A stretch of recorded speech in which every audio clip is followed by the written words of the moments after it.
El aroma del mole y las tortillas recién hechas llenaba la casa cuando me acerqué a la mesa decorada con flores. Era el Día de la Madre. Mis manos temblaban un poco de emoción y cansancio, pero también de orgullo. Iba a sentarme como siempre en el lugar que había sido mío durante décadas. Entonces ocurrió. Mi hija Lucía tomó la silla justo cuando estaba a punto de sentarme. Caí al suelo con un golpe seco delante de todos. El silencio fue brutal, y en medio de ese silencio su voz me atravesó. Ese lugar es para mi suegra mamá. Tú ya no pintas aquí. En ese instante sentí que algo en mi interior se rompía para siempre. Todavía hoy, cuando cierro los ojos, puedo escuchar el sonido de la madera raspando el piso y luego el golpe de mi cuerpo contra los azulejos fríos. Fue un sonido hueco, seco, un sonido que no dolió tanto en el cuerpo como en el alma. Me quedé unos segundos sin moverme, con la vista anegada por luces borrosas y la imagen del techo girando lentamente sobre mí. Sentía todas las miradas clavadas en mí, pero ninguna mano se extendió para ayudarme.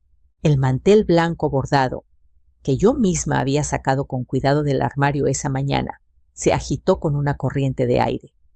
Las flores que compré en el mercado, rosas color durazno, temblaban ligeramente dentro del jarrón. Todo seguía siendo bonito, excepto yo. Yo estaba en el suelo. No exageres, mamá, dijo mi hija con un tono fastidiado, como si acabara de tirar un vaso de agua y no a su propia madre. Te dije que ese asiento ya no es tuyo.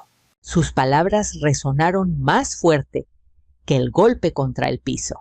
Desde mi lugar en el suelo, alcé la vista. Vi a Esteban, mi yerno, apoyado en la pared, con una copa en la mano, mirando la escena como si fuera un espectáculo aburrido. Vi a doña Isabel, su madre, sentada muy derecha en la silla que me habían quitado, ajustándose el collar con una sonrisa apenas perceptible satisfecha. Y vi a mis nietos pequeños confundidos, paralizados. El mayor clavaba los ojos en su plato. El pequeño miraba mis manos sobre el suelo con una expresión que mezclaba miedo y vergüenza. Nadie se movió. Sentí el ardor en la palma de mi mano raspada por el impacto y un dolor sordo en la cadera. Lentamente apoyé la otra mano junto a ella para incorporarme. El piso estaba helado. El mundo también. Cuando logré ponerme de pie, me sentí más vieja de lo que nunca me había sentido. No por mis años, sino por el peso de la humillación. El silencio que me rodeaba no era de sorpresa, era de incomodidad, como si todos supieran desde hace tiempo que ya no pertenecía ahí, excepto yo. «¿Puedes ir a sentarte en la cocina?», añadió Lucía. «Allá hay un banquito». Un banquito, en mi propia casa. Mientras me enderezaba como podía, mis rodillas crujieron. Sentí que cada uno de mis 67 años gritaba en mis huesos. No dije nada, ni una palabra. No era orgullo, no era resignación. Era una mezcla extraña de incredulidad y algo nuevo que empezaba a brotar dentro de mí, una claridad dolorosa. Caminé lentamente hacia el pasillo. Escuché cómo las conversaciones empezaban de nuevo apenas di 2 pasos. El tintinear de los cubiertos regresó las risas forzadas, el ambiente de fiesta que hacía unos segundos se había quebrado conmigo. En la cocina, el mole aún burbujeaba en la estufa. El aroma era el mismo. Pero ya no sabía celebración. Pasé junto al espejo del pasillo y vi mi reflejo, el cabello canoso, recogido en un moño bajo el vestido azul que había planchado con tanto cuidado, la arruga profunda en la frente que no estaba ahí la semana pasada. Mis ojos, sin embargo, se veían distintos, más abiertos, más despiertos, como si una venda se hubiese caído de repente. Entré a mi habitación y cerré la puerta con cuidado. No la azoté. No habría gritos ni escenas. Me senté en el borde de la cama sin quitarme el rebozo. Desde detrás de la puerta escuchaba risas, voces, la música subiendo de volumen, la alegría que ya no era mía. Me quedé ahí, inmóvil, mientras un recuerdo me golpeaba sin pedir permiso. Lucía con 6 años de edad, abrazada a mi cuello, diciendo: «Cuando sea grande, mamá, te voy a cuidar como tú me cuidas». Lucía adolescente llorando sobre mi pecho, porque el primer novio la había dejado. «Eres lo único seguro que tengo, mamá». Lucía adulta, el día de su boda, tomándome las manos: «Esta casa siempre será tu casa. Esta casa siempre será tu casa». La ironía me quemó el pecho. Mi casa, la que levanté tijera por tijera, ladrillo por ladrillo, trabajando en casas ajenas, cocinas ajenas, lavanderías ajenas.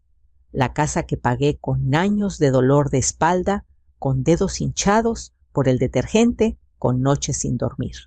La casa donde cada baldosa tenía mi sudor, mi historia, mis sacrificios. Y ahora, en el Día de la Madre, me habían quitado mi silla. El timbre sonó. Supe quién era. Doña Isabel había llegado tarde como siempre. Escuché el tono exagerado de su voz. «Feliz Día de la Madre», exclamó. «¿Dónde está Carmen?» «En la cocina, señora», respondió Esteban sin dudar. «En la cocina». Me tragaba el título de madre y me convertía en alguien que estorbaba. Sentí un leve temblor recorrer mis manos. Por un momento pensé que iba a llorar, que por fin explotaría el dolor, pero no pasó. En lugar de lágrimas, una calma helada se extendió por dentro. En la mesita de noche estaba una pequeña caja metálica que llevaba años sin abrir. La levanté. Pesaba. Dentro guardaba documentos viejos, recibos, papeles importantes. La abrí. El sonido del seguro metálico resonó como un disparo suave. Ahí estaban las escrituras de la casa. Mi nombre completo: Carmen Rodríguez de Morales. Fecha, sello, firma, todo legal, todo claro. Pasé mis dedos sobre la tinta ligeramente desgastada. Por primera vez en años tomé conciencia plena de lo que significaba. Yo era la única dueña, no Esteban, no Lucía, no la suegra soberbia sentada en mi lugar. Yo. Mi corazón empezó a latir distinto, ya no con dolor, sino con una extraña determinación que jamás había sentido. Una voz interior suave pero firme me susurró algo que jamás me había atrevido a pensar. Si esta es mi casa, entonces nadie tiene derecho a echarme de mi propia vida. En el comedor, las risas subían de tono. Brindaban, celebraban. Tal vez celebraban el Día de la Madre sin la madre. Tomé las escrituras con cuidado y las guardé de nuevo en la caja. No era momento de confrontar, no era momento de gritar, no era momento de venganza apresurada, era momento de pensar. Me recosté sobre la cama y miré el techo agrietado por los años. Y por primera vez, desde que mis hijos crecieron, supe algo con absoluta claridad. Ese no era el día en que me habían humillado. Era el día en que yo desperté y no iba a volver a dormir jamás. No salí de mi habitación en toda la tarde.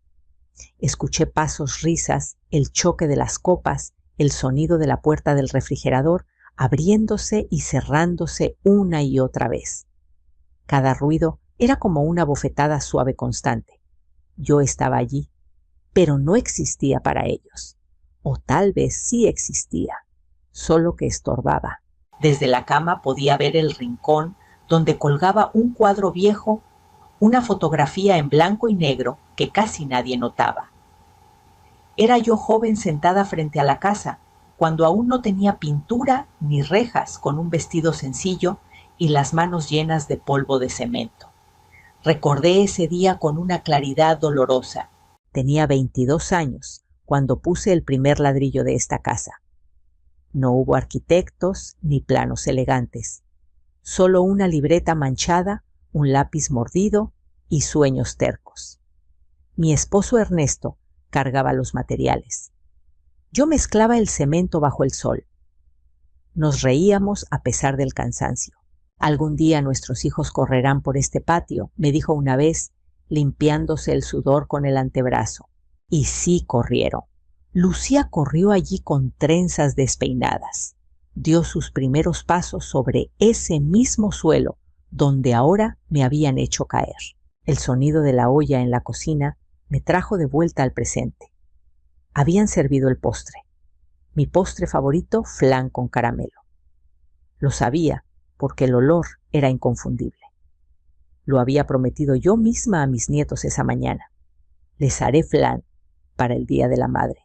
Mi voz aún se escuchaba en mi memoria llena de ilusión. No pensé en bajar. No pensaba pedir nada, ni un plato ni una disculpa. Solo cerré los ojos y me dejé arrastrar por los recuerdos como si necesitara refugiarme en ellos para no sentir el vacío de la hora. Recordé las noches en que planchaba uniformes hasta la madrugada para pagar los zapatos nuevos de Lucía antes del inicio de clases. Recordé las veces que rechacé comprarme un vestido para poder pagarle clases de inglés. Recordé mis manos agrietadas de detergente, el dolor permanente en la espalda, las uñas siempre cortas, porque no había tiempo ni dinero para otra cosa. Y aún así, cada vez que alguien me preguntaba si estaba cansada, yo respondía, no, tener una hija sana lo vale todo. Se lo dije tantas veces que terminé creyéndolo. Creí que eso era amor. Creí que soportar, sacrificar, callar era amar. Creí que una madre debía olvidarse de sí misma. Nunca creí que algún día mi propia hija me vería como un estorbo. Golpes suaves en la puerta me sacaron de mis pensamientos. No dije nada. Podía reconocer esos pasos pequeños en cualquier parte del mundo. Abuela, susurró mi nieto mayor. ¿Estás bien? Me incorporé con esfuerzo y abrí apenas la puerta. Sus ojos me miraron preocupados. Estoy bien, mi amor. Solo me cansé un poquito. Él asintió sin convencerse del todo. Detrás de él apareció mi nieta menor, apretando una muñeca contra el pecho.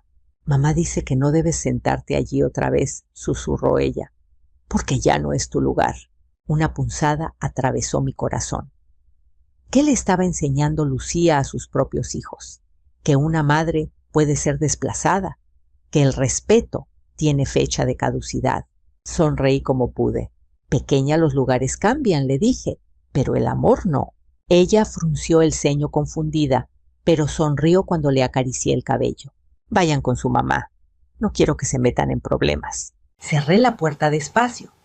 El silencio volvió a abrazarme, pero ya no era el mismo de antes. Ahora llevaba memoria. Afuera la música subió de volumen. Canciones rancheras, voces elevadas por el tequila, brindis. Por las madres escuché gritar a Esteban. Todos rieron. Yo también fui madre. Pero aquella celebración no era para mí. Horas después, cuando ya casi anochecía, escuché que los invitados empezaban a irse. Puertas que se abrían, despedidas exageradas, promesas vacías de volver pronto. Esperé hasta que todo quedó en silencio. Solo entonces abrí la puerta de mi habitación.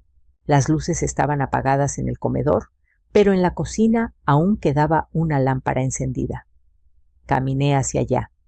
Sobre la mesa quedaban platos sucios, vasos con restos de bebida, migajas de pan esparcidas por todas partes.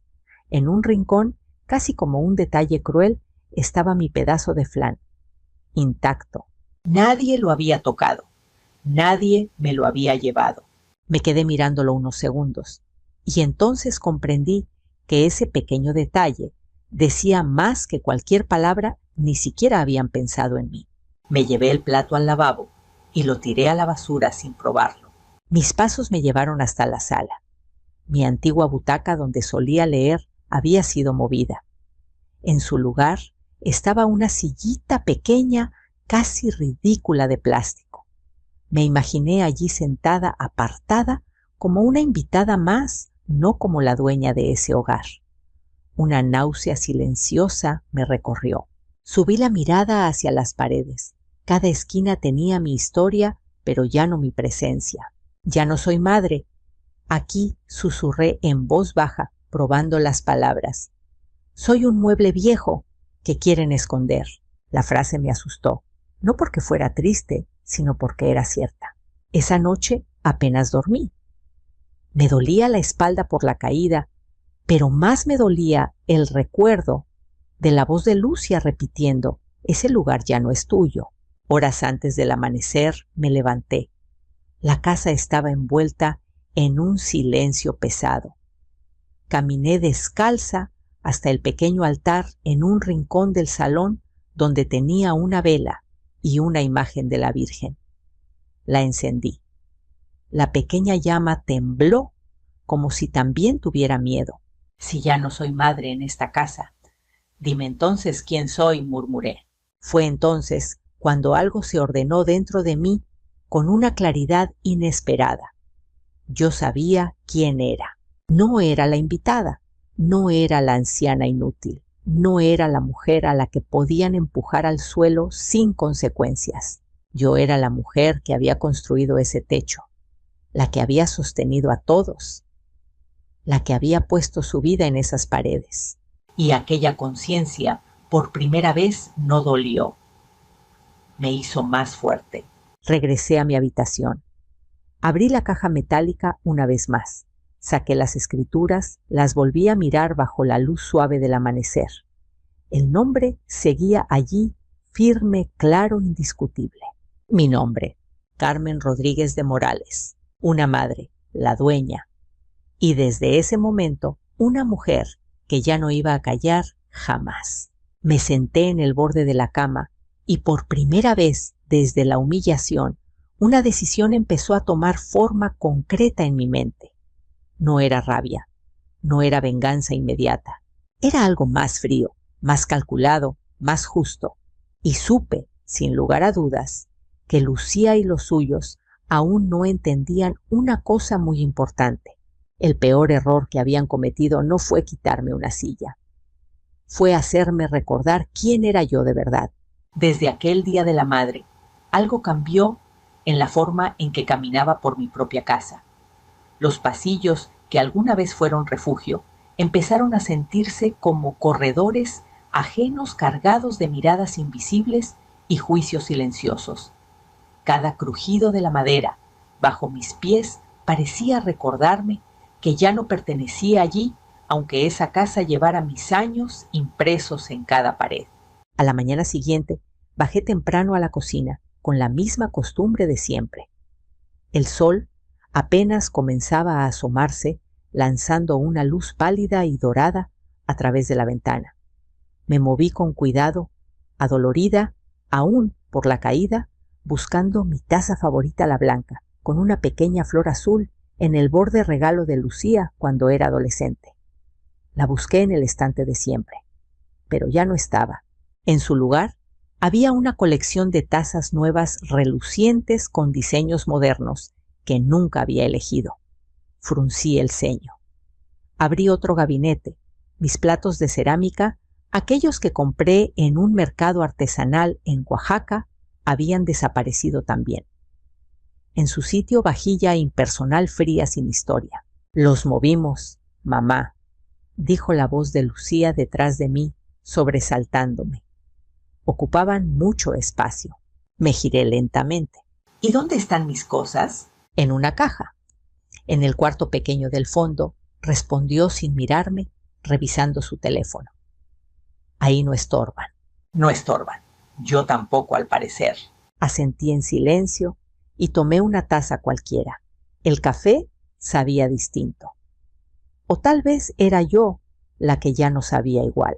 Con los días pequeños, cambios siguieron apareciendo. Las fotos antiguas que colgaban en la pared del comedor, mi boda, los cumpleaños de Lucía, la primera Navidad en esa casa fueron reemplazadas por cuadros modernos sin rostro ni memoria. El sillón donde yo solía sentarme a ver novelas por la tarde fue empujado a un rincón oscuro, casi oculto, detrás de una planta enorme que doña Isabel había traído. Mi lugar en la mesa quedó reducido a una esquina, y en ocasiones ni eso. Muchas veces, mientras ellos comían, yo escuchaba desde la cocina: «Mamá, aquí no hay espacio hoy. ¿Por qué no comes después?». Y yo obedecía, no porque quisiera, sino porque algo profundo dentro de mí seguía creyendo que acercarme a mi hija significaba amor, incluso si eso implicaba desaparecer poco a poco. Lo peor no eran las palabras, eran las miradas de doña Isabel, siempre fijas, siempre evaluando, como si yo fuera un objeto viejo al que ya no se le encuentra utilidad. Se paseaba por la casa con total naturalidad, abriendo mis cajones, reorganizando mis cosas, dando órdenes a Esteban. «Aquí debería ir un sillón más grande». «Tu madre ya no necesita tanto espacio, hija», decía sin vergüenza. Lucía asentía, y yo tragaba mi dolor.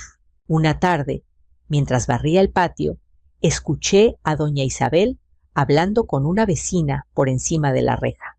«Ay, sí, la madre de mi yerno vive aquí, pobrecita. Ya está grande, medio confundida, pero nosotros nos encargamos de ella». Confundida. Encargarme de mí. Sentí el impulso de salir y confrontarla, pero mis manos se quedaron rígidas sobre el palo de la escoba. La ira subió hasta mis ojos, pero se contuvo allí.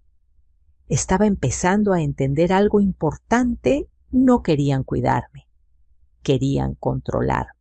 Ese mismo día encontré algo que me inquietó aún más. Mis pastillas para la presión que siempre guardaba en mi mesita de noche estaban sobre la mesa del comedor. Las reconocí al instante. El pequeño frasco blanco con letras azules. Lo tomé y lo abrí rápidamente. Estaba casi lleno. Alguien lo había sacado a propósito. «Lucía», la llamé sin alzar la voz. «¿Por qué mis medicamentos están aquí?». «Oh, pensé que las habías olvidado», respondió casi con dulzura falsa. «Te noto distraída últimamente. Mejor dejarlas donde todos puedan verlas». La observé en silencio. Era la primera vez que algo me helaba la sangre de verdad. No era solo falta de respeto, era estrategia.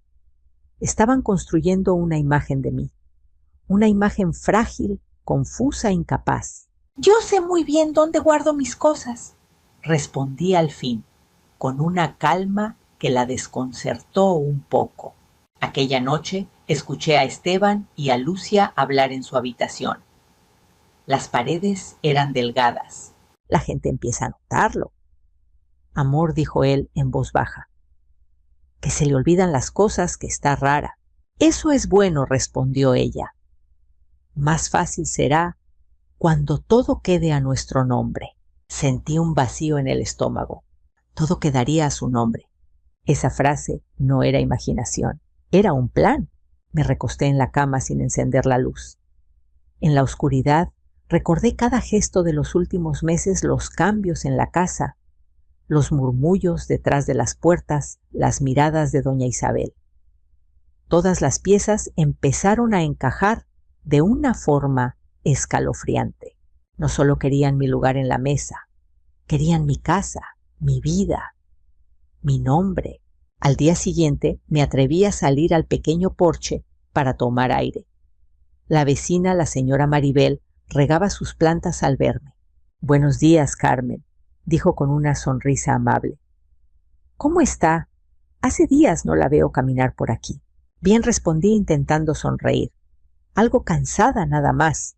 Se acercó un poco más, bajando la voz. «Si me permite decirle algo. He notado cosas extrañas últimamente. Su hija habla como si esta casa fuera suya. Y esa señora, la suegra, manda demasiado». Asentí sin sorprenderme. «No está equivocada, Maribel», dije. «Yo también lo he notado». Ella me apretó la mano con cariños. «Tenga cuidado. Usted es fuerte, pero no deje que la borren». Sus palabras se grabaron en mí como un eco profundo. No deje que la borren. Esa tarde ya no vi la casa con los mismos ojos. Todo adquirió otro significado. Las paredes no eran prisión, eran testigos. El techo no me caía encima, me protegía. Y el suelo que me vio caer también me sostenía en pie. Me encerré en mi cuarto, me senté frente a la caja metálica y saqué uno por uno los papeles, la escritura, los recibos antiguos, los documentos del banco. Comencé a ordenarlos con cuidado, creando pequeñas pilas. Fecha por fecha, prueba por prueba. Cada hoja era una parte de mi verdad, de mi historia, de mi derecho, mientras afuera se escuchaban risas falsas y platos chocando adentro en silencio. Yo me estaba convirtiendo otra vez en dueña de mí misma. No sabía aún cómo ni cuándo, pero sí sabía algo con absolutas certezas. No iba a permitir que me borraran de mi propia vida, y quien había empezado esa guerra en el Día de la Madre iba a descubrir muy pronto que había despertado a la mujer equivocada. Esa noche apenas pude dormir. El techo de mi cuarto parecía más bajo, como si quisiera aplastarme bajo el peso de lo que acababa de entender. No me estaban desplazando por accidente. Me estaban borrando a propósito. Quise creer que había exagerado, que eran solo pensamientos nacidos del dolor. Pero las palabras de Lucía, los movimientos silenciosos de doña Isabel y el susurro de Esteban en la madrugada eran demasiado claros para ignorarlos. Antes de que amaneciera, ya estaba sentada en la cama con la pequeña caja metálica frente a mí. El sol aún no salía y la casa se mantenía envuelta en una quietud engañosa. Podía escuchar la respiración profunda de mis nietos al otro lado del pasillo. Todo seguía normal para ellos, pero para mí ya no existía la normalidad. Abrí la caja con cuidado. Dentro estaban los documentos que había guardado durante décadas, como un tesoro silencioso, la escritura original de la casa, copias de recibos, de impuestos, pagos de servicios, contratos viejos, incluso algunos papeles amarillentos del banco donde había terminado de pagar la hipoteca hacía más de 10 años. Tomé la escritura con manos temblorosas.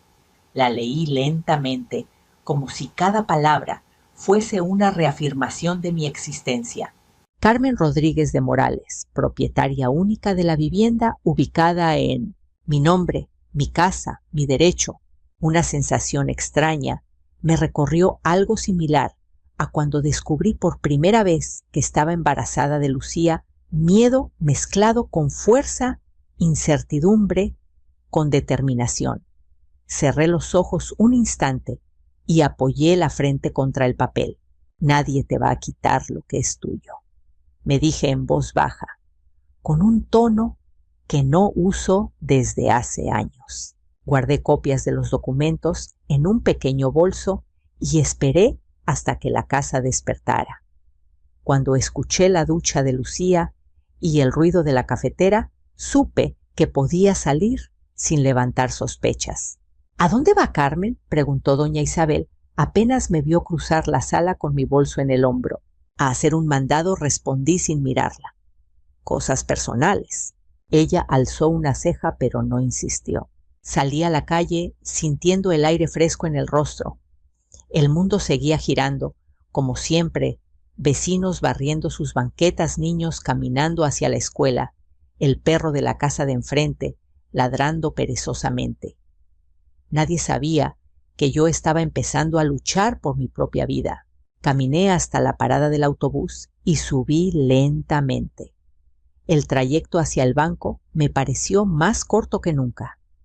Mientras observaba los negocios pasar por la ventana sucia, pensaba en todas las veces que había venido allí para pagar cuentas, para sufrir descuentos, para estirar monedas. Ahora iba por algo más importante: claridad. En el banco una joven con gafas me atendió con amabilidad. «Buenos días, señora. ¿En qué puedo ayudarle?» «Necesito comprobar algunas propiedades a mi nombre», respondí sacando mi identificación, «y también mi historial de pagos de los últimos años». Me miró con extrañeza, pero asintió. «Claro, tome asiento, por favor». Los minutos parecieron horas. Cada sonido del teclado, cada papel que ella imprimía, cada nombre que aparecía en la pantalla me hacía contener el aliento. Finalmente, regresó con un grueso folder en las manos. Aquí tiene, señora Rodríguez, dijo.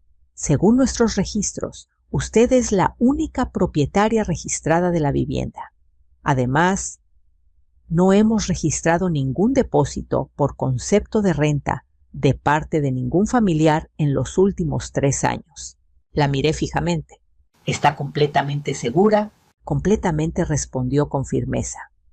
Además tiene un historial impecable con esta institución. No hay ningún otro nombre asociado a esta propiedad. Sentí una mezcla de alivio y furia. Alivio por la verdad, furia por haber permitido que me hicieran dudar de ella. Gracias, hija, dije tomando los papeles. No sabes lo importante que es esto para mí. Cuando salí del banco, el sol ya estaba alto.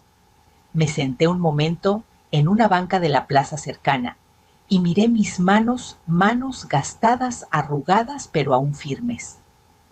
Manos que habían cocinado, trabajado, criado, limpiado, sanado, y que ahora sostenían las pruebas de mi existencia. No lloré. No todavía. No podía permitírmelo. Lo que estaban haciendo en mí era algo más fuerte que la tristeza. En mi mente apareció la imagen de Lucía, su rostro joven, transformado por una ambición que yo no reconocía. Quise recordar sus sonrisas de niña, pero esa imagen empezaba a desvanecerse, reemplazada por la mujer que me había tirado al suelo sin titubear. Al regresar a casa procuré entrar sin hacer ruido, pero doña Isabel estaba sentada en la sala como una reina vigilante. ¿Ya regresó Carmen?, preguntó. Esperamos que no se haya perdido. Algo en mí se tensó, pero logré sonreír suavemente. Nunca me pierdo del todo, señora Isabel, respondí, y menos en mis propios asuntos. En el pasillo vi una caja nueva contra la pared, mis cosas, apretadas, olvidadas, arrinconadas. En la tapa alguien escribió recámara pequeña. Ese ya no era mi cuarto. Era un espacio pequeño para mí. Me agaché y abrí la caja. Dentro estaba un marco con una foto mía y de Ernesto tomada el día que inauguramos la casa. Él sonriendo, yo apoyada en su hombro. Un recuerdo de amor verdadero, no de conveniencia. Lo tomé en mis manos. Esto ya no puede seguir así, susurré mirando la imagen. Esa noche, cuando todos dormían, me senté a la mesa de la cocina con una libreta vieja. Empecé a escribir fechas, nombres, cambios extraños, palabras que había escuchado a escondidas, frases, movimientos sospechosos. Cada página era la construcción silenciosa de mi defensa. No estaba planeando una pelea sin sentido. Estaba armando mi verdad con cuidado, con paciencia, con inteligencia.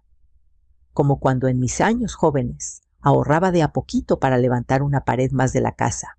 Esta vez la pared que estaba construyendo era para proteger mi dignidad. Apoyé la pluma. Miré mis notas.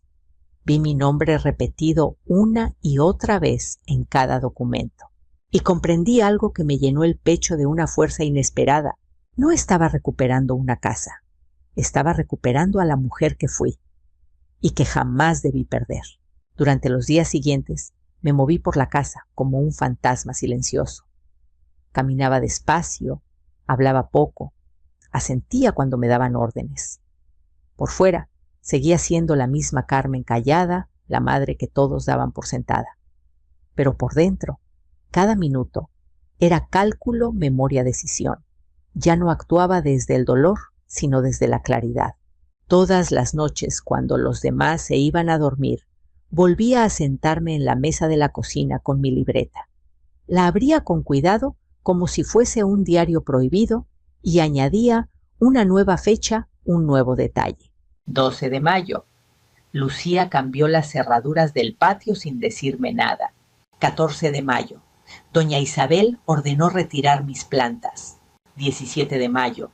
Esteban dijo, esta casa será nuestra pronto. Cada anotación era una prueba. Cada recuerdo un ladrillo más en la muralla que estaba construyendo alrededor de mi dignidad. Un jueves por la mañana decidí dar el siguiente paso. No podía enfrentar esto sola. Necesitaba orientación, apoyo legal. Me puse mi mejor vestido, uno sencillo, pero digno, tomé mi bolso y salí sin decir a dónde iba. En el centro de la ciudad había un pequeño despacho jurídico recomendado por la señora Maribel. Decía un letrero dorado junto a la puerta de cristal: Licenciado Hernández. Derecho familiar y patrimonial. Respiré hondo antes de entrar. El aire olía a papel viejo y café fresco.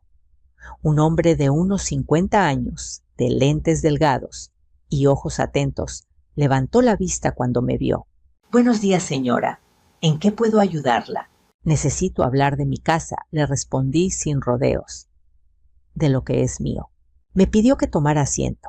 Sus manos se movían con calma, pero noté en sus ojos una atención sincera. No me miró como una anciana desorientada. Me miró como a una mujer con una historia importante que contar. Puse sobre su escritorio las escrituras, los documentos del banco y mi libreta con todas las anotaciones. «Esta es mi casa», dije lentamente. «Pero mi hija y su esposo actúan como si fuera de ellos. Me están desplazando, humillando, preparando algo. Necesito saber qué derechos tengo y cómo protegerme». El abogado revisó los papeles con cuidado. Cada hoja que pasaba provocaba en mí un nuevo latido de ansiedad. Levantó la vista varias veces con las cejas fruncidas. «Señora Carmen, usted es la única propietaria legal, y lo ha sido siempre. Ellos no tienen ningún derecho sobre esta vivienda mientras usted esté viva y en pleno uso de sus facultades. Entonces pueden sacarme». Una breve pausa. «No, legalmente no pueden, pero usted sí podría tomar medidas para protegerse». Sentí un leve temblor en las manos. «Dígame qué debo hacer». A partir de ese momento, comenzó a explicarme cosas que jamás pensé que entendería: términos legales, papeles, notificaciones, protección patrimonial.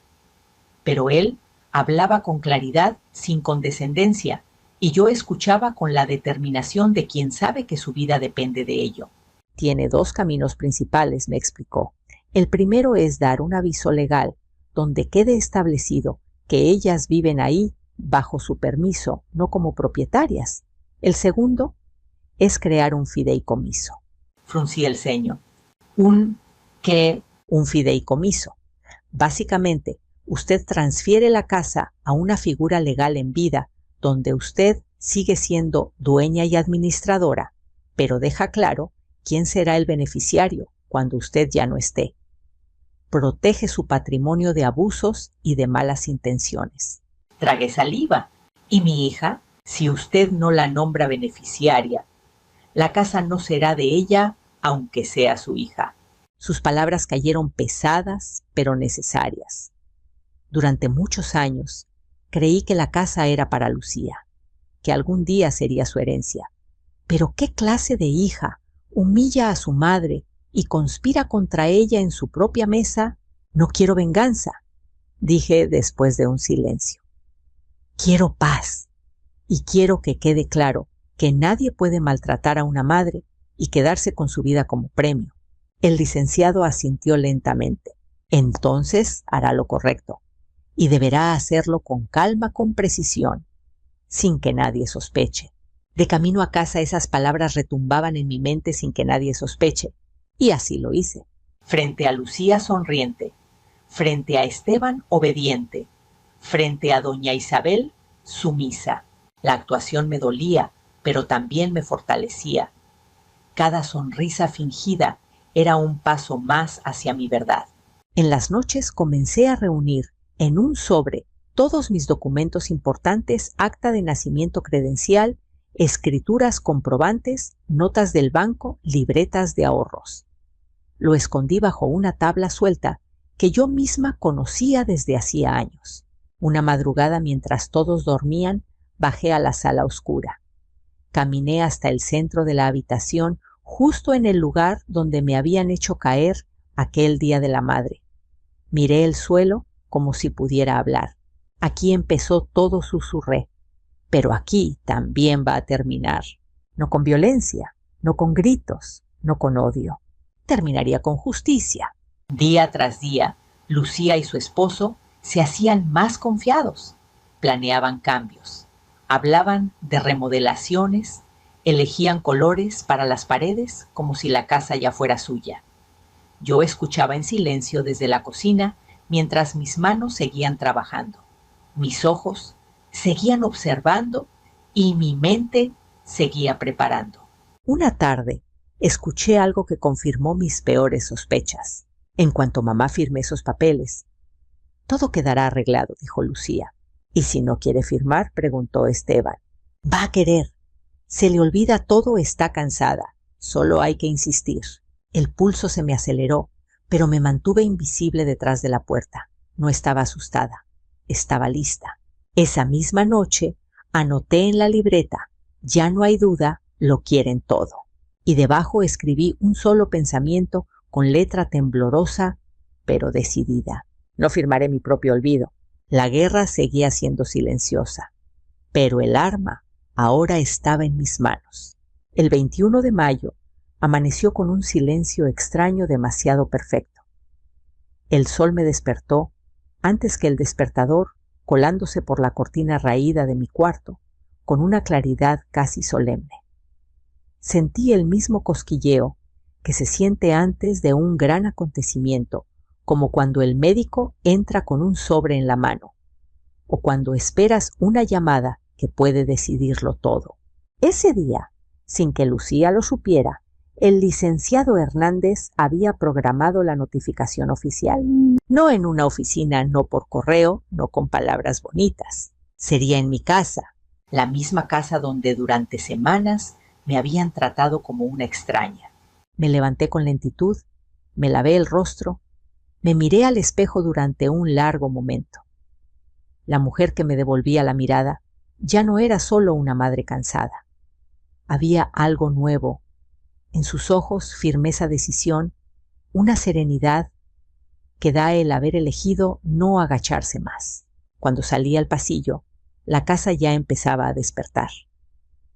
Escuché pasos en el cuarto de Lucía, el ruido del agua de la regadera, la televisión encendiéndose en la sala donde doña Isabel veía sus telenovelas. Todo parecía igual, y sin embargo, todo estaba a punto de romperse para siempre. A las 9:30 en punto sonó el timbre. Ninguno de ellos esperaba visitas. Lo supe por el sobresalto en el rostro de Esteban cuando pasó junto a mí, camino a la puerta. ¿Quién será a esta hora?, murmuró. Abrió. 2 hombres aparecieron en el umbral. Uno llevaba un portafolios, el otro mostraba una placa discretamente. Buenos días, dijo el primero con voz profesional. Aquí reside la señora Carmen Rodríguez de Morales. Sí, respondí con calma, dando un paso al frente. Soy yo. Lucía apareció en el pasillo en ese preciso momento, secándose el cabello con una toalla. Frunció el ceño al verme parada frente a la puerta, como si yo hubiese invocado a los visitantes. ¿Qué sucede aquí?, preguntó nerviosa. Venimos a entregar una notificación legal, continuó el hombre, extendiéndome un sobre oficial con sello notarial. Señora Carmen Rodríguez de Morales, usted ha iniciado un proceso formal de protección patrimonial y notificación de usufructo bajo su plena decisión. Lucía me miró como si no hubiera entendido bien las palabras. ¿Qué es esto, mamá? Su voz ya era un hilo delgado. Es justo lo que dice, respondí con suavidad. Es una notificación legal sobre esta casa.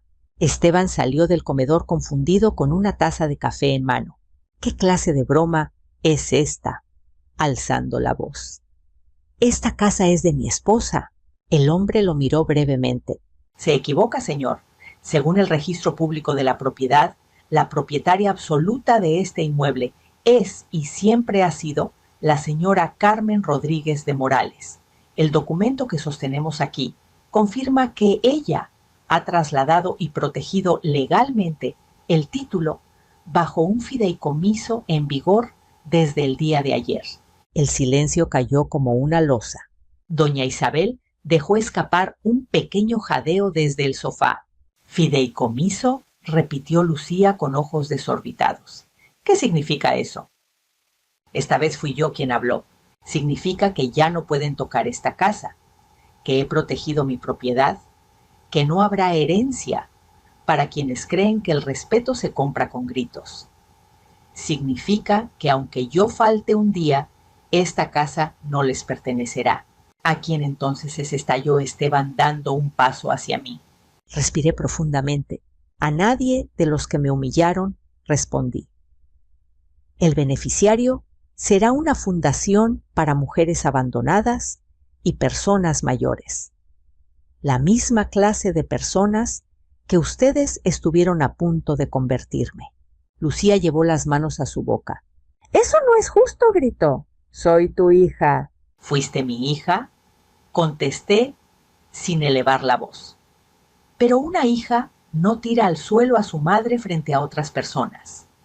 No se burla, no la aparta de la mesa, no conspira para robarle su vida. Su rostro se deshizo en una expresión que mezclaba miedo, incredulidad y pánico. «Mamá, yo no quería. Tú sabes que te quiero». Una risa amarga escapó de mi pecho. «El amor no se demuestra quitando sillas», le dije. «Se demuestra respetando a quien te dio la vida». El notario aclaró la garganta. «Además de esto, la señora ha solicitado un plazo legal de 30 días para que ustedes desalojen voluntariamente el inmueble. De no hacerlo, procederá una orden de desalojo por vía judicial». Esteban dio un paso atrás como si le hubieran disparado. «¿Desalojar?», balbuceó. «Nos va a echar a la calle». Lo miré con serenidad absoluta. «Me echaron de mi propia dignidad el día de la madre», respondí. «Esto solo es un espejo». Lucía rompió en llanto. «Mamá, por favor, piensa en tus nietos». Sentí un tirón en el corazón, pero me mantuve firme. «Mis nietos crecerán sabiendo que su abuela se respetó a sí misma», dije. Eso también es una lección. Doña Isabel, hasta entonces muda, alzó la voz temblorosa. «Carmen, no seas exagerada. Las cosas se pueden arreglar en familia». La miré como se mira a un extraño. «Usted no es mi familia», respondí. «Y esta conversación no le pertenece». Los hombres entregaron otra copia del documento a Lucía y se marcharon, dejando tras de sí un silencio tenso y una casa que por primera vez en mucho tiempo volvía a sentirse mía. Nadie dijo una palabra durante largos segundos. Luego, uno a uno, comenzaron los murmullos, las acusaciones, los reproches. «Nos lo hiciste a propósito, nos estás quitando todo, estás loca, te estás vengando». Pero ya no los escuchaba. Me giré, caminé hacia la sala, hacia el centro exacto donde caí aquel día de la madre. Miré el piso bajo mis pies y luego levanté la cabeza. «No es venganza», dije con voz firme. «Es consecuencia». Subí las escaleras a mi habitación sin volver la vista atrás. Desde ese mismo instante, el ambiente de la casa cambió. Las risas falsas desaparecieron, los planes arrogantes se evaporaron. Y lo único que quedó fue una verdad que pesaba sobre ellos como una montaña. Ya no tenían poder. Esa noche, mientras cerraba la puerta de mi cuarto, escuché cómo Lucía gritaba, lloraba, llamaba a números sin obtener respuesta. En mi mesa de noche, mi teléfono comenzó a vibrar. Una llamada, 2 llamadas, 3 llamadas, todas de ella. No contesté. No porque la odiara, sino porque ya había respondido durante toda una vida. Y esa vez la respuesta sería el silencio. Me senté en la cama y por primera vez en meses respiré profundamente sin sentir opresión en el pecho. Afuera empezaba a llover suavemente. Pequeñas gotas golpeaban el cristal de la ventana.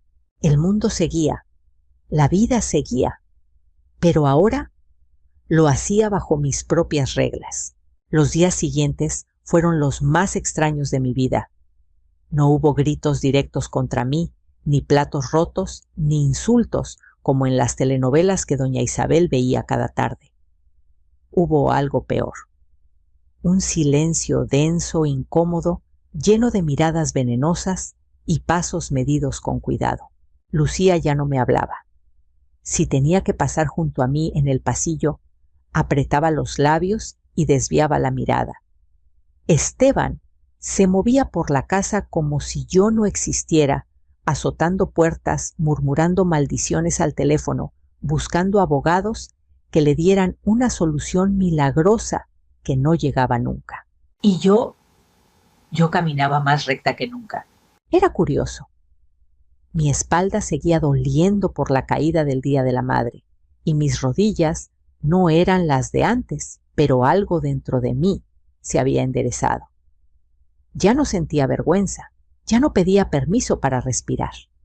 Cada paso que daba por la casa que había construido con tanto esfuerzo sonaba firme, como si el suelo mismo me reconociera otra vez. Una tarde, mientras barría el patio, escuché el timbre de la reja. Al mirar, vi a un hombre con camisa clara y un portafolios en la mano. La señora Carmen Rodríguez preguntó con tono formal.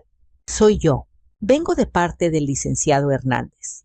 Solo traigo confirmación de que el fideicomiso ya ha sido inscrito oficialmente en el registro público. Aquí tiene la copia certificada. Tomé el sobre con mano segura. Era real, definitivo. Mi destino ya no estaba en las manos de quienes me humillaron.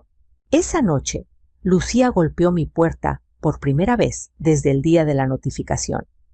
Lo hizo suavemente, casi con miedo. «Mamá», susurró cuando abrí. «Necesito hablar contigo». La miré. Había ojeras en su rostro, su cabello estaba descuidado y en sus ojos ya no veía soberbia, sino temor. ¿Hablar de qué, Lucía? ¿Del departamento? ¿Del dinero? De todo, dijo con voz quebrada. Las cosas no están saliendo como creíamos. Esteban está desesperado. Su mamá ya no quiere ayudarnos. Yo ya no reconozco mi vida. Esperé. Esta vez no iba a completarle las frases. Tal vez. Tragó saliva. Si quitamos la denuncia, si deshacemos ese fideicomiso, si volvemos a empezar, no hay marcha atrás. Respondí con firmeza, pero sin gritar. Y no es una denuncia, es protección.